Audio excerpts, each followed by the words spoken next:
Those poison letters mailed to President Obama and other public officials. The main suspect has been released from jail. Charges have been dropped against him, and there are now questions about whether or not he was framed.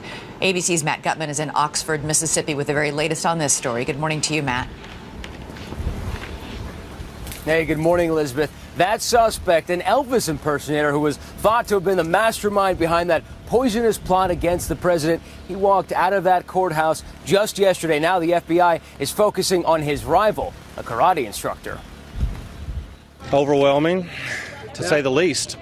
That's overwhelming. This morning, Kevin Curtis, a celebrity impersonator who was accused of mailing the deadly toxin Ricin to President Obama and other politicians and terrorizing the federal government for 2 days last week, is now a free man. When you've been charged with something, you've never heard of ricin or whatever. I thought they said rice, so I said I don't even eat rice. After nearly a week in jail, the charges of threatening the life of the president and others suddenly dropped. His lawyer hints he was framed. Very diabolical to me. I mean, very, very frightening. Now it seems authorities have switched their focus from the Elvis impersonator to a karate instructor. Overnight, police swarming the apartment of 41-year-old Everett Dutschke, a local politician who once ran for a seat in the Mississippi House of Representatives. He hasn't been charged in the Ricin case.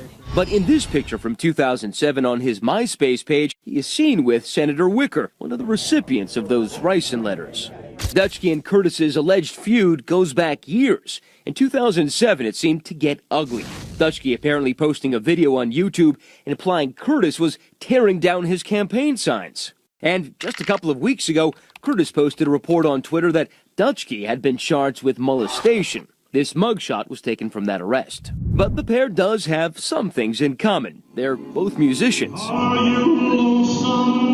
Curtis, of course, partial to Elvis and Prince. Both also practice martial arts.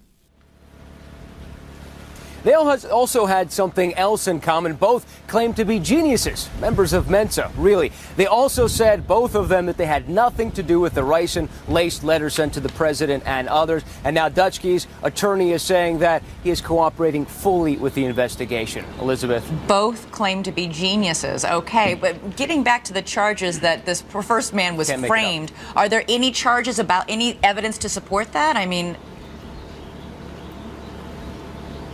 Not really. What we've learned from the investigation so far is that ricin was not weaponized, meaning that it couldn't really hurt someone unless you inhaled a lot of it. So what's clear only is that somebody's walking out there who mailed ricin-laced letters to the president and others, and the FBI doesn't know exactly who that is right now.